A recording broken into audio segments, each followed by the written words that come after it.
Good evening, everybody, and welcome to another edition of Pundits Pundit. My name is Scott Morgan, around the Motor City Madmouth. Glad to have you with us tonight.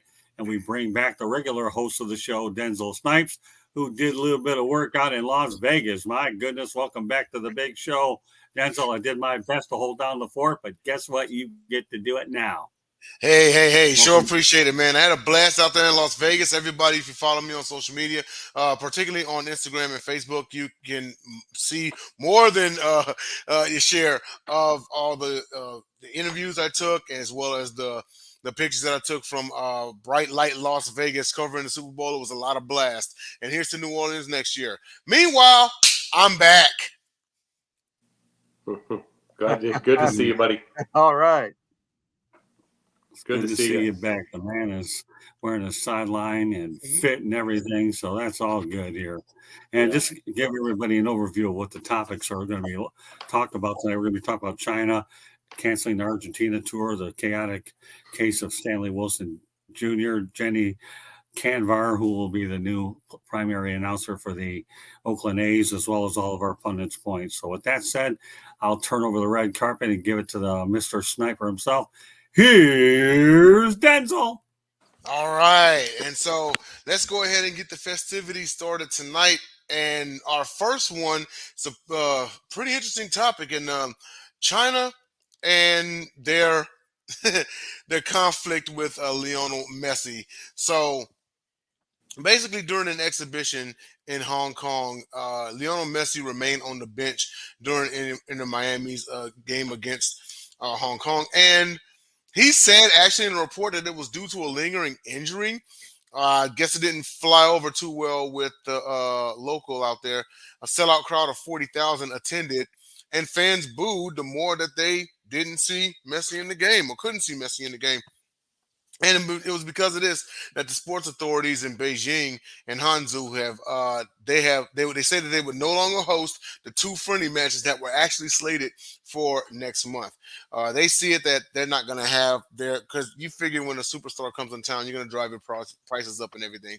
But at least the Chinese, sports authorities out there are saying like, hey, we're not going to have our people pay more of their hard-earned money if you're not going to be there. Now, there's still more to come out on this one because, again, he did say that there was a lingering injury. It's unknown if that was on the report or anything like on any injury reports or anything like that. All that's known is they were unhappy, and it was because of that they're going to cancel the two exhibition games in March. But I wanted to start off with George on this one and get your thoughts about this because, it kind of mirrors, the NBA nowadays, and even, a little ways back then. We covered this a lot on basketballs back in the day. It's like, you go to a Pistons game, but when Kobe and Shaq come to town, those prices climb up a little bit, because people want to come and see Kobe and Shaq. I can say this up front because before I joined the military, I worked as a parking lot attendant at the Toyota Center where the Rockets play. And our busiest nights were concerts, comedy shows, and if the Lakers were in town at the time, it was Kobe and Shaq and everything. And if a Texas rival was in town, like San Antonio or Dallas. But yeah, people want to come and see the superstars.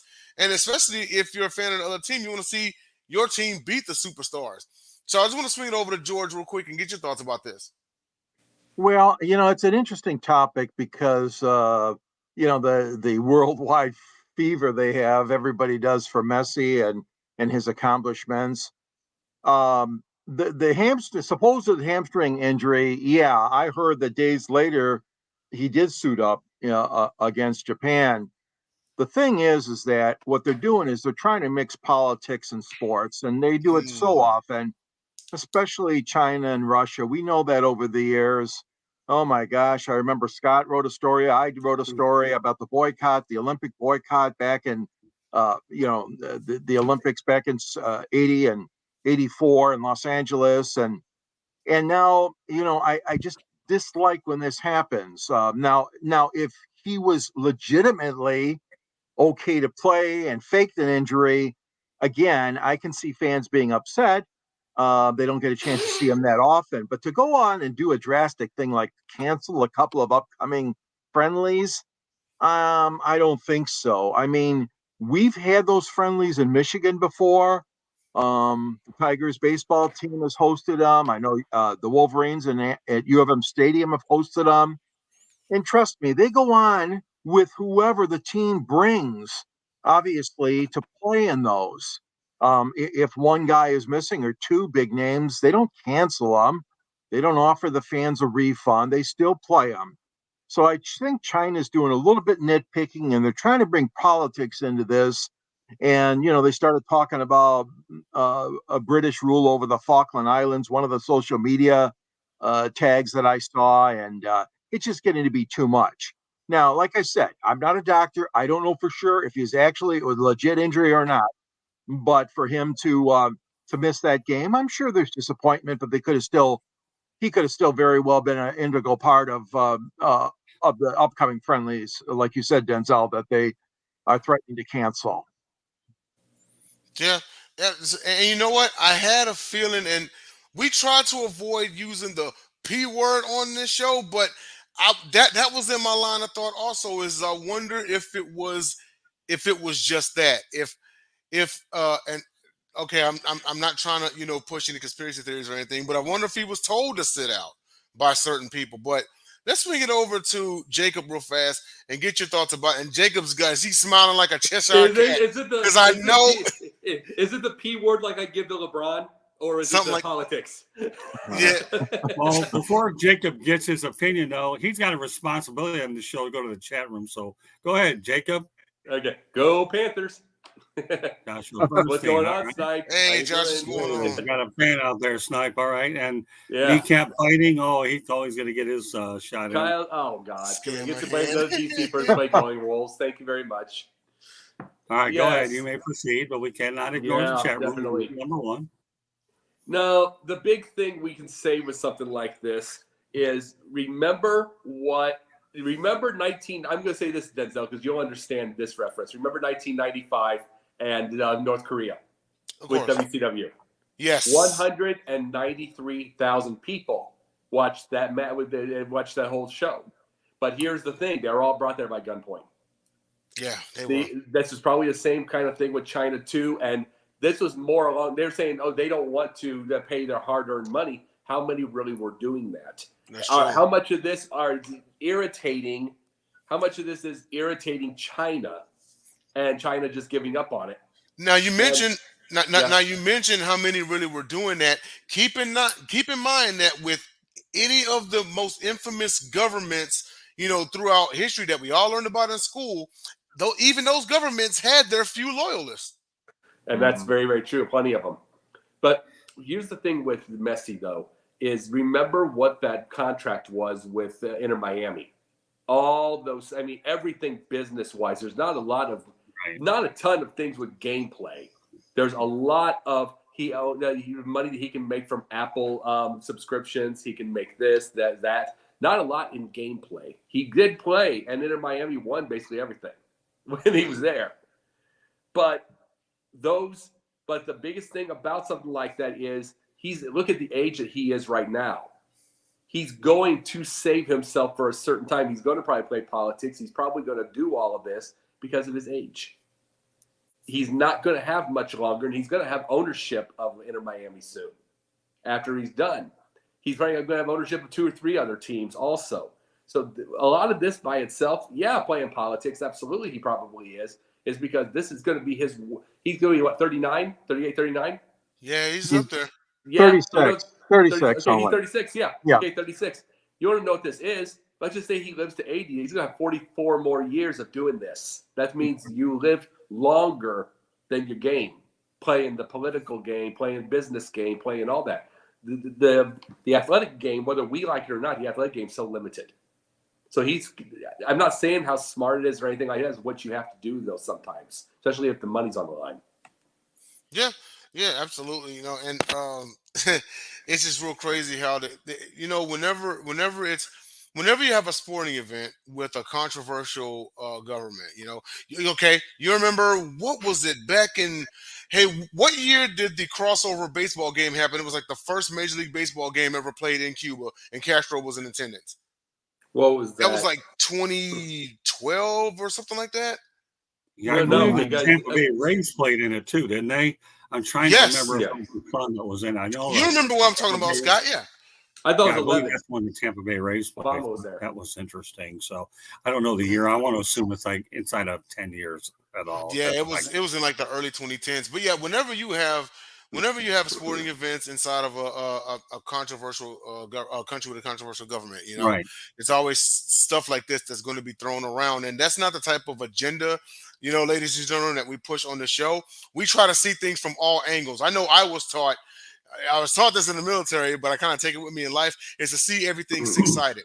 And when you see everything six-sided, you learn how to think outside the box and look everywhere and not get tunnel vision, because tunnel vision can be deadly. But I want to round this out with Scott and get your thoughts about this. Your thoughts on Messi sitting out, and overall, what you take on it?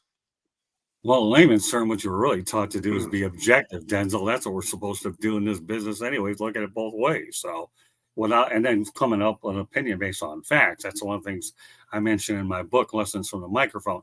Here's what you have. I believe, if I remember reading correctly, that they were giving 50% of the money back, okay, for the lack of time that he played. So there was some money transacted. Now, I will say this about Inter Miami, okay, and I've covered their games. I haven't done anything in the Messi regime. That's not to say I won't this year, depending on what my schedule is, because it is demanding. But, okay, soccer compared to other sports, they play this game here from February all the way until November. So you're talking 9 or 10 months. I'm estimating, and I could be wrong, that Messi has about a 2-year shelf life here. He's got this year, and then they're building a new stadium down in Miami. So call it the house that Messi finally got built, because they've been trying to get that stadium built, and now they need him to draw and put people in the stands, and they play a dry pink stadium where they're going to, which is like 19,000, and they're going to get a higher ticket dollar. So Inter Miami did not make the playoffs last year. Once Messi got there, things started to turn around, but it was a little bit too little too late. Right. So I'm actually going to give Inter Miami the benefit of the doubt on this one, that, you know, there's an awful lot of money on the line. You didn't make the playoffs. You're moving into a new stadium, and you need to put people in your arena, let alone the MLS, in addition to the things you said. So, yeah, I realize that Argentina was upset. They were probably marketing it, charging a lot of money for it. And the one thing that has destroyed the NBA is load management. Yeah. And the last thing you want to do is take a friendly and turn it into an unfriendly, okay? And because then all of a sudden it becomes a problem and it's hard to schedule games. Now, as I understand, I think Inter Miami went about 1-5 on their international tour, but they went 1-5. So there, you know, there's a gray area that you have here with everything, but I can see both sides where naturally, okay, China would be upset about it, because after all, you're looking at obviously one of the greatest players that have ever played the game. But then you have to look at Inter Miami's side as well, that you can't risk an injury with a guy who's getting a lot older. So I can see both ways. Let me point out a couple things before we go on to topic number 2. All right, number 1, okay, Pundits being broadcast around the world. The audio version of Pundit can be heard on iHeartRadio, Apple, Spotify, Google, wherever you get your podcasts. Please hit the red subscribe button on YouTube, South Florida Tribune. We're striving for more subscribers. Please also comment, like, and share the broadcast. Want to be a guest? No problem. Just go ahead and participate in the chat room. That's one way to do it. Or send your topic ideas to southfloridatribune@gmail.com. If you want to advertise cost efficiently, give me a call at 954-304-4941. We broadcast live on Facebook, LinkedIn, Twitter, and YouTube. Our website's www.southfloridatribune.com, Twitter/X @Tribune South. Candy Ebling is behind the scenes producing the show. She's a jack of all trades and master of them all as well. I should also point out, okay, that I have a book out there called Lessons from the Microphone, Tuning into the Enduring Wisdom of Visionary Leaders, which entails simply old school media versus new school media. It's available on Kindle and Amazon. What's good about the book is if you're new to the industry, you can learn about how it was and how to stay in it. And if you've been around for a while, then you can realize, you know, what it was like when a lot of people like George and I got started. So everybody can gain something from that book. But getting back on point, want to make sure we got this out once, minimum 2 times, that I can see both sides. I really can. I can see the frustration from China. But I also understand what Inter Miami has to do, and I totally have no problem with what Inter Miami's do, resting their best player because they have a season to prepare for. Yeah, no, and that's a great point. Because if someone gets injured, they kind of want to take it easy because if someone gets injured during the exhibition and they can't go for the season, now you got an even bigger issue. But Yeah. we'll wrap this topic up and go on to our next one. And this one here actually is pretty tragic, and that's the chaotic case of Stanley Wilson Jr. So, cornerback Stanley Wilson Jr., he was drafted in the third round in the 2005 NFL draft. He played 3 seasons. He actually suffered from mental issues. He was once shot during a break-in 2016. He survived that incident. Unfortunately, he died on the 1st of February last year of pulmonary thromboembolism, and he is one of at least 345 NFL players diagnosed with CTE. This is in addition to the condition that he had, that he was bipolar, and a number of other things. And it's just, we always stress the mental health thing and such. And one thing about, us men, and sometimes when we go through it, the whole mental health issues and what, Stanley Wilson Jr. went through, it doesn't help anything at all. And then the fact that he got CTE and everything. Now, he didn't take his own life or anything. It was health related issues. He died young. He was 40. His father actually was a running back in the NFL. Pretty interesting. But yeah, definitely want to start off with Jacob with this one. And and I'm curious the reason why you chose Stanley Wilson Jr. and also your overall take, because you're talking about a guy that was talented. He wasn't given that long of a shot in the NFL, and man, it's just like he had too many minuses in front of him than pluses. Go ahead, Jacob. I chose him because his parents are also suing the jail that he found dead in. They are. That is true. Yep. Yeah, and it's like, this is the thing I have to say something. I'm just going to. This is the one thing I want to know about all this. Like, we see CTE and everything. I've been here in Atlanta 19 years, and like, I've met Billy White Shoes Johnson. I've known. I've run into Mike Ken from the Atlanta Falcons. He's in our bar up over the Bears bar. He comes around there sometimes. Good guy, by the way. But I've met about 5 or 6 others. Maybe they're outside of the realm, but I don't see anything outside maybe a couple of bum knees. You know what I'm saying? They are limping around a little bit, just like you would if you're in the NFL, especially Mike Ken, 17 years. So it's like, and he was 6'7", so you can imagine that. But there's clear as day, every big time the deal, and it's like, I have to wonder, how do certain guys avoid the CTE? Because not everyone in the NFL's gotten CTE, or maybe they're not diagnosed, or a lot of them have left and then gotten business deals. They've done all this type of thing. How many times did Roger Staubach get murdered in the pocket? Yeah. And he got murdered in the pocket, and enormous real estate mogul. Enormous. I mean, it's like every big time deal like that. They did 501c3s, did all that kind of stuff. We're looking at these things. But then you also look at some of the ones from Pittsburgh, like Mike Webster, for instance, and what happened with him. And it's like, these are the things I'm asking. How did it feels like COVID. How does it hit some but not others? True. How did this thing? Was there ones that were smarter about it? Maybe they didn't put their head down as much? Or there ones that played the business side, like we talked about in this last thing? They played the business side and have to understand. Those are the ones you might call I was making a joke about LeBron, but are they the ones making that whole deal? Are they doing it? Right. Are they making a business decision and coming out of it the best way possible? I love the tough guy, but is being the tough guy 24/7 destroying everybody? Because it's like, or it's being smarter the best, which to me, I've said this in my whole adult life. It's the best way. Be tough when you need, but be smart. And it's like, you have to wonder, any of these ones that have gotten CTE, is it almost like the football version of John Daly, the golfer? You know what I mean? It's like you're just going trying to go through a wall at all times. And those are what makes me think about that. And what happened with Stanley Wilson. They're suing the jail. That jail has just like with a lot of others, that jail has the toughest thing possible.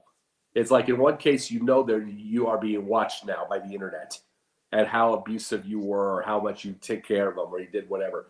But at the same time, he's been caught and arrested 4 times for trying to break into houses naked. Yeah. What, at some point, do you lose that's the thing about police. You know very well that their impulses would get the best of them at times, especially if someone does try to assault them or something. You don't know what to do. I mean, I've always said there's no way I'd ever want that job because you don't know. You just don't. You don't want to have to be in that situation. All right, let me go to the chat room real quick, okay? I want to stay with it. I'll go ahead and control it at the moment. Joshua Bernstein, thanks for being a part of the show. Need to get Blake Lozinski on the show, no problem. If that's the case, why don't we just put him on the show because Joshua said so. All right, let's keep it going here. All right. What's going on? There he is. He's on the show. But now we have some breaking news from Candy Ebling, who's occupying Iowa's Caitlin Clark breaks the NCAA. Oh, she did it. She did it. All right. Yeah. Breaking news here on Pundits Pundit. We don't ignore what's going on. We tell you what's on our mind and everything. Good job, Candy, for digging up that information. I'm sure there's a lot of fans out there that are interested, and now they can find it out here. We don't miss a beat. All right. Anything else you want to say about that, Jacob, or are you pretty much done with now? All good. Okay. All right. Go ahead, Denzel. I'll run this thing here through for you. Yeah, let's take your and she did it in the first quarter. Okay, very good. So, all right. So go ahead, Denzel. Take over the lead on Stanley Wilson and continue it rolling. Well, I was going to say you could, keep Scott on the screen because I was going to go to him next. But no, all interesting points coming from Jacob. And you talk about a troubled man. He got a shot in the NFL and just bad break after bad break. But his parents suing the correctional facility where they found him in, and hopefully that turns out the way that they need it to. But this also is just more. It's more awareness of what's going on post football career because his career only lasted until 2007. So he's had a good stretch of this long post career with all these troubles and such. But I want to swing it back to Scott and get your thoughts about the late Stanley Wilson Jr. Well, listen, if you ever had a head injury, it stinks. I've had a few myself, and I'm in the process of seeing a neurologist, and I don't have any answers for the fact that I'm still in post-concussion syndrome after a few falls. So if I'm having problems, what about football players, boxers, and all that? Nobody knows exactly what can happen with a head injury. We saw the Junior Seau killed himself, right? And here's a guy who's unquestionably a Hall of Famer, and the list goes on and on. I'm not going to sit here and try to dig up one player after another who went off the deep end. But Stanley Wilson Jr. is like everybody else on the planet. If you get a head injury, the body and the mind react differently. And it's unfortunate that these are the types of things that lead to that particular outcome. It just really is. And there's no way to pre-diagnose CTE. You can only anticipate what the symptoms are. And then all of that is done after the individual has passed away to find out what you already suspected. You knew that that individual had CTE. So it is unfortunate for Stanley Wilson Jr., as well as anybody that runs across a head injury. But what can you do? The human body works its ways in matters that nobody can figure out. But when you're dealing with high contact injury, listen, I had the great pleasure of writing a story on Muhammad Ali many years ago when I was a lot younger, and he was at the beginning of his Parkinson's syndrome. Of course, now, rest in peace, Muhammad Ali gave me a thrill of a lifetime spending a week with the champ. And the list goes on and on with boxing and anything. I can only imagine how many CTE cases you have in hockey. I don't think you'll have as many in basketball and baseball, but between hockey, football, and boxing, and eventually UFC is going to have them too over the course of time. It's not a matter of if, it's a matter of when. Mm-hmm. Right. So, anything which is a high contact, violent sport's going to get them. Unfortunately, Stanley Wilson is just the latest in a long line of individuals that suffer this unfortunate fate. Hmm. You know another sport that I'm surprised that it hasn't reached yet, even though they wear helmets, but still the crashes are violent, is NASCAR. I'm surprised it hasn't hit some of them yet. Maybe Yeah, but not you know as what? frequent. So go ahead, because you watched a lot more NASCAR than I have. Well, that's a good point. I don't think it's going to hit NASCAR as much, and I'll tell you why I say that. Because thanks to Russell Branham, who by the way is in my book, I love making book references. And I had an opportunity to drive several laps around the Homestead Miami Speedway. And I'm going to tell you, between that Hans device, which really straps you in there really, really good to avoid such head trauma. We also saw what happened to Dale Earnhardt Sr. at the Daytona 500 when he lost his life. Let me tell you, they strap you in there, and the equipment's unbelievable. So I'm not surprised it hasn't hit NASCAR as much. It might to some extent, but you're well protected in that stock car. I Okay. get your point, Denzel. I really do. But I'm not as surprised there as I am some of the other ones, but I do get your point. Now, see, I didn't know it You never because be whenever interested you, in these things. My gosh, I'm telling you. I yeah. mean, you feel like you have a 36 waist-side. If I ever had wearing one of those suits, you'd be up to 46, 56 if you had to put pants around that. Oh Kidding. wow. Yeah, looks like you are protected pretty. I mean, don't get me wrong. I know that you get like strapped in and everything. I just didn't know to what degree. And let's face it, the general audience, whenever they see a crash out there, they see a car crash. They see that car literally Right. rolling like a wheel down the track. And it's like, They wow, no do. wait. They do, but the kicker, Denzel, is that Hans device is what it is. The way Okay. they've got you strapped in there where there's not a lot of head movement. And that's the one thing most people that are on the outside are unaware of. But I Okay. understand. I mean, we all talk about the nature and the severity of the crash, which I understand. Okay. But the Hans device and some of the way that they've altered the equipment to make it safe for the drivers are a lot, unless you've actually been involved and you've seen it firsthand. Most people won't realize it unless you've talked to drivers, you've talked to managers, and anybody, old drivers as well as announcers, they'll tell you the same thing. And having gotten the opportunity to drive around the track, I had a hard time getting out of that stock car. I thought they were going to need a forklift to get me out of there or whatever. I'm kidding with you. But it was an unbelievable experience. But I see your point. Anytime you have a significant crash or something like that. So go ahead. No, absolutely. And the last thing I want to round this out with George, and get your thoughts about Stanley Wilson Jr. He played for y'all's Lions and everything, and you talk about a very troubled individual. He did the best that he could, while he was in the league and everything, and then obviously post career didn't go so well, and obviously had a tragic ending. So, just want to get your thoughts on that, George. What do you got? Well, a couple things here I wanted to talk about. The first one is the one that Jacob, my partner down there, suggested, which is so true. And I've thought about this so many times. You see some of the football players and they're fine. I mean, Joe Schmidt, a Hall of Fame linebacker for the Detroit Lions, who took enough bruises and hits and everything else for all those years, is 90 plus years old. And of course, his career is winding down. A former Lions coach, too, by the way. But he seems to be fine. So there's some things. Joe Montana, he looks fine. I know he's got new business ventures and stuff like that, and was at the Super Bowl. You see guys come back. Larry Zonko was on the field. I saw that was really nice, and of course Elway with the trophy presentation. But the point is a good one that Jacob made is that somehow a sport like this affects people in different ways. If they're not able to recover, though, it ends up in sometimes tragedy or early loss of life. And I think this is the situation we're looking at with Stanley Wilson. Drafted by the Lions in the third round in 2005. He was a defensive backfield, and that was not a great career that he had. Obviously, like you said, Dan's his active days. Well, actually, he played in an exhibition game in 2008, but couldn't make the team. He's had all kinds of things happen, and obviously, there's some things going on here.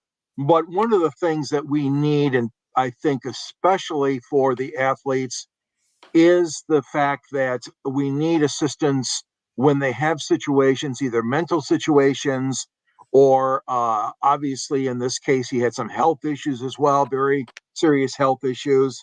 And it's tragic indeed if that death occurred because of some wrongdoing by the LA County law enforcement that had him behind bars. But that being said, it was a number of years that things were going bad for this fella. You talked about him being in the nude and breaking into mansions out in California and scaring people. He got shot in Portland once back in 2016 after he attempted break-in. He got shot in the abdomen by the homeowner. But these are serious things, and it seems to happen more frequently with football players, and like you said, Scott, the boxing world especially too. And there's no doubt that these people are crying and wanting help. And unfortunately, in some states, we don't give the help and the assistance that they need. We had a governor here in Michigan. I'm not going to mention his name, but he locked the doors of so many mental institutions in the state. It was just a sad, ridiculous decision he made. And all these people had to go out literally on the street in Michigan, but many, many years ago. But we can't have this. I mean, we have to take care of one another. We have to help these athletes or whatever, however you got it, even if it wasn't playing sports. This is the cry for help that I'm hearing in this whole situation, Denzel.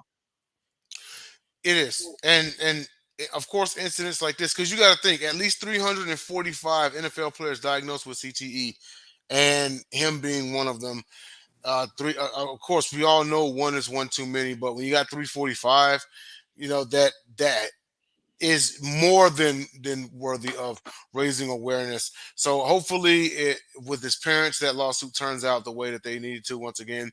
And we're gonna go on to our last and final topic, and that is Jenny Cavnar, the case of Jenny Cavnar, who made history as being the first female MLB full-time play-by-play announcer. So so she was hired by the Oakland A's, and her previous post was pre and post game show host for the Colorado Rockies for 12 years, and she also served as a backup announcer. Actually, in April of 2018, she became officially, serving in a backup role, the first woman to call a game since 1993. So it's no doubt that this was an obvious choice. You take somebody who has obviously done it before, and you give them a shot at it full time.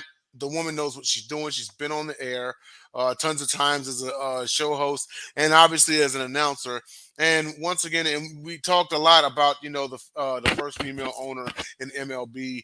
What was it from the Miami Marlins? You know what I'm talking about, Scott. Well, she wasn't the first female owner, but well, general manager Kim Ing. General manager Kim Ing. Yeah. Right. Okay. Let's go ahead quickly though, Denzel, to the chat room. A friend of the show, James Burgess, comes on, and we interrupt this conversation for a James Burgess restaurant friend of the show. Classic one, talks about Mike Webster, Hall of Fame center for the Iron Curtain Steelers. Yeah, he definitely, NFL makes enough money to look after guys on the down and out. Very good. We'll talk about that another day. But Ditka also did that for years too.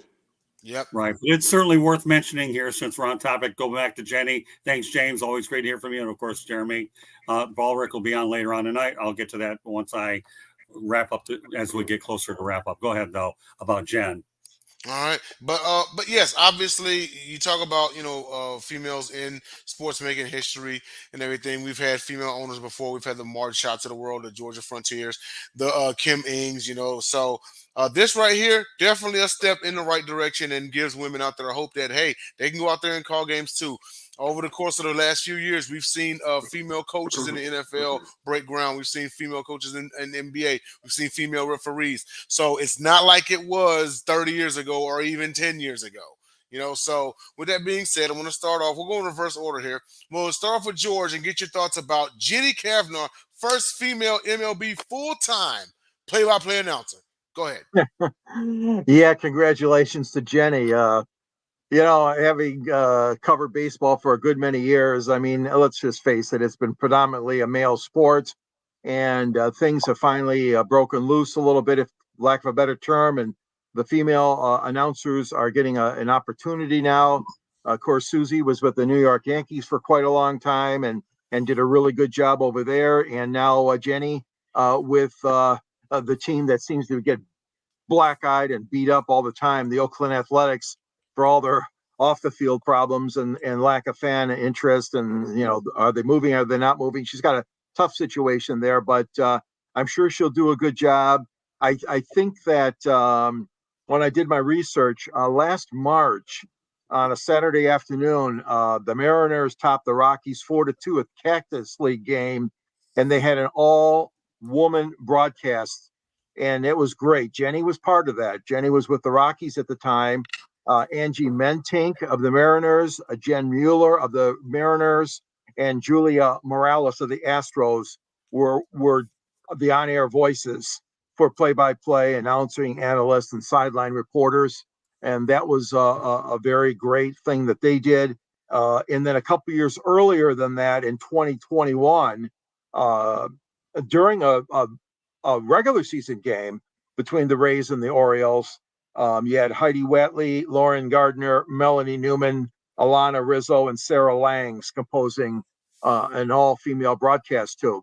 Well, you want to get to a situation where, we're not just mentioning these names. Oh, this is historical. But rather the opportunity is there for the ladies to be able to do it full time or on a situational basis that they agree to, like 50 games a year or whatever she works out with the ball club. Danielle has done a great job here in Detroit with the Red Wings and the Detroit Tigers. They've added her as an analyst for both the teams, the home games of the Red Wings and the Tigers, respectively. Daniela Bruce has done a really good job. And of course, Natalie Kerwin, that works with our friend Trevor Thompson on the sidelines for hockey and for baseball here, as Scott knows, on Bally Sports. She does a great job too. So we've had a lot of females involved. Detroit's had a share of many of them that have been anchors and gone on to big things here in nationally. And I think that it's only a matter of time, like you said before, we're going to see this as more of a regular thing, especially in Major League Baseball. I mean, look at the great women's teams we had. The girls that played way back when, and all that great baseball they played, and movies were made, and they got put into the Hall of Fame. And baseball is not just a man's sport. Obviously, it's men and women. And I'm happy to see it. And I wish Jenny good luck and success. Absolutely. Great breakdown on that one. Because there's one thing you do love to see is evolution in anything in sports. And I want to swing it down to Jacob and get your thoughts about Jenny Havner making history, first full-time play-by-play announcer in Major League Baseball. It's great that the old boys clubs finally let the women join the fun. Yep. Here's the thing. Just don't listen to social media and the people that aren't used to the thing. Just don't listen to them, because they're going to have their opinions based on, they would have it on anything. Think of it, the Cubs I think Cubs were one of the first teams to get them. The women, I think Cubs were. And it's like, good for them. But here's the thing. We didn't hear about all these women because they weren't advertised. Kim Ng was with the White Sox since 1990. You brought up Kim Ng earlier. She was with them since. I mean, a lot of these women have been there. See, you've heard me for ages with this show. I bet this show is. I mean, I haven't even made count of this show. How many shows we had? Has to be combined has to be 300 to 500 by now. But whatever. But you know how many times I've said that I've been pro women's sports completely. The only thing I've ever said is I don't want the physical things getting into the way of the things. They're different physically. But I've never gone against the women's side. Good for them. Are you good is the only thing I ask. Mm-hmm. And are you good? Do you work just as hard as the men? And here's the deal also. This isn't the times that we grew up in, and you know what I'm talking about, George and Scott. This isn't the times where you go, what inning is it in hockey? Like the women used to do. Like there was the joke about that. It's the same as when Al Bundy made fun of the French and the Japanese cars. That's 1987. It's like everything changes. Everything's different. Everything's different. And it's like we have to be able to know that and understand that. And for one thing, I'm in my own little world here. I'm just getting the feeling the more I want to see this world here, just do this type of thing, the more I want to stay off social media. because it feels like it is so many people that just will not move forward. And then they bring you their opinion. And I'm going to have something about that in my the pundit points tonight. But I was just going to bring something like this. But I just wanted to bring that up. Congratulations to her. Yep, absolutely. And it's all about, are you good enough? Just like Jacob said. And if you do work as hard as the guys and everything. And Jeremy brought up a good point, the old boys club is letting them in. I actually would go as far as saying, and this is just me, but the reason why it's being let in, a big reason, is because the old boys club is dying out. But that's just me. Last but not least, a man who does broadcasting himself, Scott Morgan. What do you got on this one? Woman making history, first female MLB play-by-play announcer. Well, I mean, Kim Ing is out, but Rachel Belkovic is in running the farm system here in Miami, number one. Rachel was actually the manager for the Tampa Tarpons last couple of years. We have a great reporter in Jessica Blaylock, who I've known for a lot of years, not only when she covered the Florida Panthers, but the Marlins as well. But I'm going to give you a name to watch out for. And you heard it here on Pundits Pundit, okay? She played softball, and she was really good at it. Don't have the numbers with her, don't really care. It's not relevant. And I've seen her in the broadcast booth from time to time filling in. I'm going to mention it here on Pundits Pundit, first time that many of you have heard it, except maybe Josh Bernstein, who lives here. But a lady who I really like a lot as a friend, colleague, and whatever, her name is Kelly Sacco. S-A-C-O, Kelly Sacco. This woman knows a lot about baseball. She's great. Her interviews are really good. Appearance-wise, she's fantastic, but there's more to her than her appearance. This woman knows a lot of baseball. So while a lot of you people out there have heard a lot of the obvious ones, including my panel, watch out for the name Kelly Sacco, Kellysacco. She will hit it out of the park eventually. Probably the only reason she doesn't hit it out now is she's playing for an organization which unfortunately hasn't done a lot of winning over the last several years. But at some point or another, she's going to get out there, and then we'll be talking about Kelly Sacco down the road. Right. I love working with her. She's great at the park. We have a good working relationship, but that's a name to watch out for. I'm happy for a lot of the women that get the opportunity. And as for Jennifer Cavnar, well, I wouldn't buy a house in Oakland, okay? And I'm not sure where you're going to be for the next 3 years either, unless they decide to go to Vegas. Who knows? You might be in Utah. We don't know where you're going to be. But Jen, maybe you'll do something that most people aren't able to do these days. Make the Oakland A's interesting. Hey, there you go. Absolutely. And I mean, as far as an organization goes, that's been the hiring of Jenny Cavnar. It's probably been a lone bright spot in the last, I don't know, maybe 2-3 seasons. But that is our topic wrap up. And for Pundit's Point, I'm going to swing it to the man himself, Scott the Motor City Madmouth. Oh, we got a comment from James Burgess. Well, go ahead. You can read the comment, then I'll take over. Go ahead. It says Jackie Mitchell struck out Babe Ruth and Gehrig in a spring training game. If the next man in Realm comes along in the NHL, who cares if you can win? Yeah, it's true. Yeah, but Jackie did something. Manon Rayon got her butt kicked there. So it's like, but Jackie is Jackie has the Babe Ruth and Lou Gehrig. But Manon Rayon got absolutely clobbered as a goalie.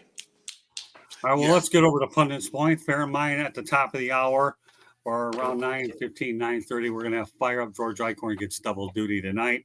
So I want to make sure we get him out on time. I'm going to lead off myself with my Pundit's Points. I have 1.5, really, or 2. First of all, this Saturday and Sunday is going to be neat for me. You're driving up to Tampa. Why am I driving up to Tampa? Well, I'm going back to one of my homes. One of them is the University of South Florida. But why am I going up there? Okay. Florida Atlantic University and the University of South Florida are going to be playing on ESPN on Sunday at noon Eastern time. But you know what's so good about the USF Sundome? They have a named after a beer place. If the beer place wants to pay all of us the money, I'll talk about it. To me, it's a USF Sundome. The USF Sundome, to me, is going to be sold out, 10,000 strong. And it's my alma mater, and it's a place where I got my degree. my BA degree in communication, and it'll be the first time I've been in that building for over 30 years. I never thought that when I looked at this game on the schedule, it would have NCAA tournament implications, but this one's going to have them. Mark my word. The FAU Owls under Dusty May, I know USF hired a coach out of Kennesaw State. I don't know the name off the top of my head. I'm not going to even try to pronounce it. I think I know what it is. Watch out come Sunday. You're going to see a one heck of an in-state rival here, which is in the American Athletic Conference, and FAU just joined USF. You know, the last I remember seeing Lee Rose there back when I was there from 84, 85, and 86 out there, and we were mediocre. We were lucky to get in the NIT tournament thanks to George Steinbrenner. But I'm telling you, Sunday will be electric. The Motor City Madmouth is going back to his alma mater to see a basketball game, which is going to be unbelievable. And the last one I saw with FAU against North Texas was unbelievable. It was a buzzer beater for which FAU won. People have asked me, who are you going to root for? The only answer I can give you is I'm not going to lose. But I can only say this. I am wearing my USF ring no matter what, because you can't take that away from me. My other little miniature pundits point is last night. I want to applaud everybody here on this panel, Candy Ebling, including George, Denzel, Jacob, for doing an incredible tribute to one of my mentors, Peter Ween. And I'm tell you what, I'm going to continue to honor Peter in a lot of ways.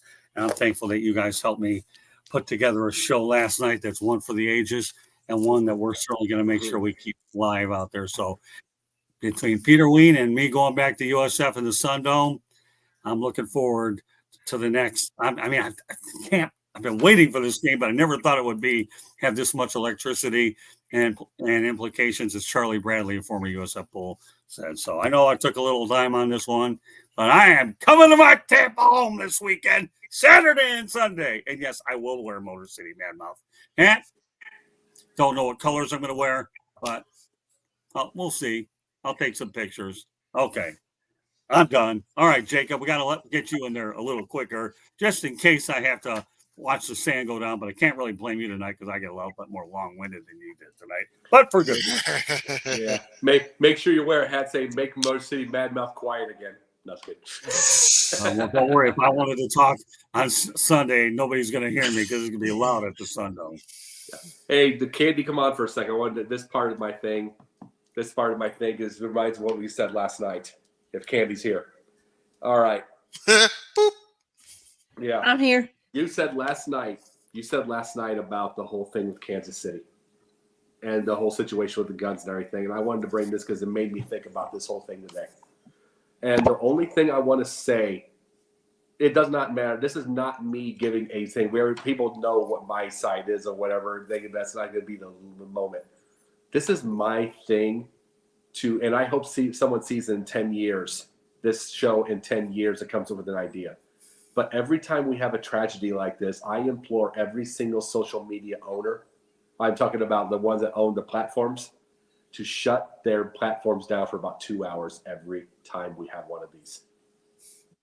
Because we are getting out of control with this.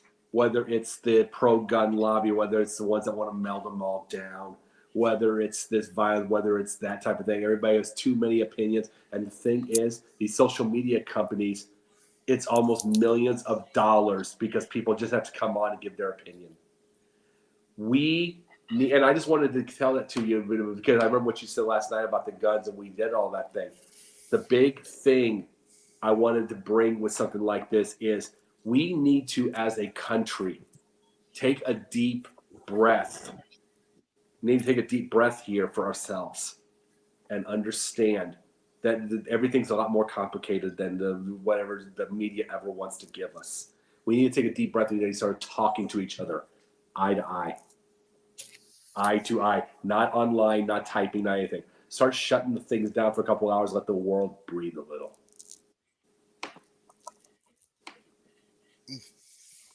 You got it. Anything you want to add to it, or Candy? last night was emotional for me, and it started with the chick show. We actually had the chick show, and we talked about this because Carrie was at that parade.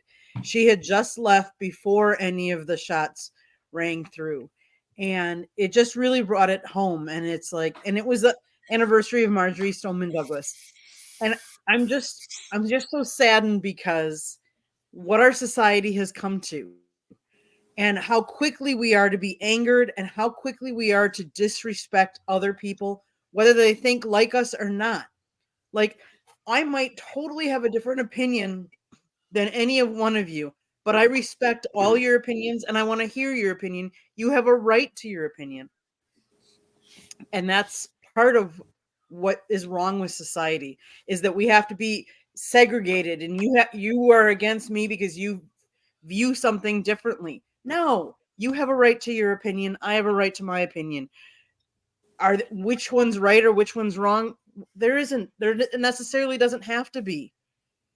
We have to be able to work together. Why we can't work together is as for the common good and where we stopped lacking respect for one another.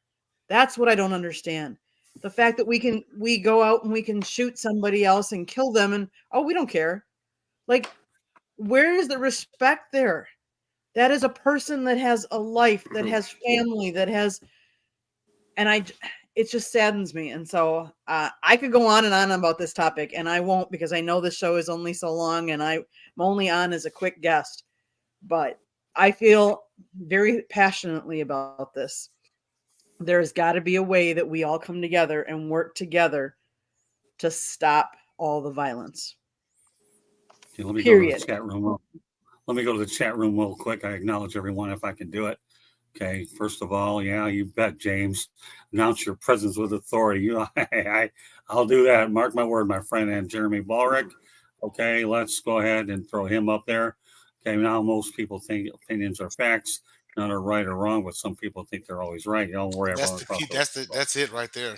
That's That's true. it All right right, so there. look, as we continue the roll here, Denzel, why don't you give us your pundits point, George Eichhorn, we'll wrap it up, and then we'll do some final contact information. Go ahead, Denzel. Oh, mine is just really, really quick. Candy, if you would post the nice little photo I sent you earlier on the screen. So I was at opening week just last week at the Allegiant Stadium opening night, excuse me. And that is me with legendary rapper Tech-9. This is a man who has been in hip hop for over 30 years. And let me tell you something about him. Very humble brother, was real awesome, real quick to, take a photo with me and everything and, and talk a little bit. It wasn't very long. But he's one of the last of the real ones out there in the rap game. You talk about a man who has a net worth currently of $35 million and is probably going to clear $40 million this year, not just through rap, but through business ventures as well. We're talking about a guy who never crossed over, never went pop, never sold out, always stayed humble. And just off of that, he's got enough to take care of himself, his family, and generations. The man's 52 years old, doesn't look a day over 29. You kidding me? But shout out to Tech-9. He's a real one. I actually caught him the next day. He was coming in the radio row, and myself and JB and John Boy headed outside for a breather. And he remembered me from the night before. We slapped hands and everything, and said our hellos and yeah, just a really, really great dude. So shout out to Tech-9. I've been listening to the guy since 2002. It was great finally meeting him. Okay, George, you have the final pundits point, and then we'll get to where everybody get a hold of. I know we're conscious of time right now. Yeah, and I'll make it quick, but the Daytona 500, greatest spectacle in stock car racing, happens this weekend. And once again, the Detroit newspapers are boycotting. By that, I mean they don't have a full-time automotive writer at the Detroit News nor the Detroit Free Press. And how silly that sounds and is. You're the motor capital of the world. You put America on wheels, and you don't have the audacity to have somebody full-time. Oh, yeah, Angelique Changales. Yeah, Dave Gorecki. They covered the Detroit Grand Prix and one race. That's all we got at MIS. And Mike Brunendale retires from the Detroit Free Press, so we're not going to replace him. And the late Charlie Vincent, obviously, as Scott knows, was a great automotive writer as well. as our friend Joe Daldale and Vito LaPiccolo. So Detroit, you got your head in the sand, newspapers. You're missing a big thing. There's a lot of us out there that follow motorsports, and you're making a huge mistake. Again, there'll be no Detroit reporters covering the Daytona 500, and that's a shame. Thank you. Okay. With that said, George, make it really quick. How everybody get a hold of you? Yeah, you can reach me at gicorn@yahoo.com, on Twitter at SanGSports99, and also follow me on the South Florida Tribune website on the Motor City Tribune, and you'll see my columns there, and I've got a link to my book there, so glad to be part of the show. Very good, obviously. All right, Denzel, how can people reach you? Denzel Sniper 13 on Twitch, Denzel Snipes 13 on YouTube, Denzel Snipes on I just lost my train of thought here. Facebook, that's it, Facebook. And also Nelly Nell 13, that's NELLI, NEL13 on Twitter, X, whatever you want to call it this morning. That's how you get a hold of me. Okay, Jacob, Cliff Notes. Jake the Pundit, yep, Jake the Pundit on on Twitter, Jake the Pundit on TikTok. And 4 shows a week, sometimes 5, and many things to go. Okay. And lastly, just so everybody knows one more time, Pundits Pundit being broadcast around the world. The audio version of Pundits Pundit can be heard on iHeartRadio, Apple, Spotify, Google, wherever you get your podcast. Please hit the red subscribe button on YouTube, South Florida Tribune. We're striving for more subscribers. Please also comment, like, and share the broadcast. Want to be a guest? No problem. All you have to do is participate in the chat room, send your topic ideas, South Florida Tribune at gmail.com. If you want to advertise cost efficiently, contact me at 954-304-4941. We broadcast live on Facebook, LinkedIn, Twitter, and YouTube. Website, www.southfloridatribune.com. Twitter/X @Tribune South. Candy Ebling is behind the scenes producing, and I have a book out there called Lessons from the Microphone, Tuning into the Enduring Wisdom of Visionary Leaders, that can be picked up on Kindle and Amazon, old school media versus new school media. So on behalf of Jacob Christner, George Eichhorn, Denzel Snipes, my name is Scott Morganroth, the Motor City Madmouth. Thank you for joining us, and we're glad to have Candy on for an appearance. Fire Up is coming up next. Candy Ebling's leading the way. Good night, everybody. See you next week.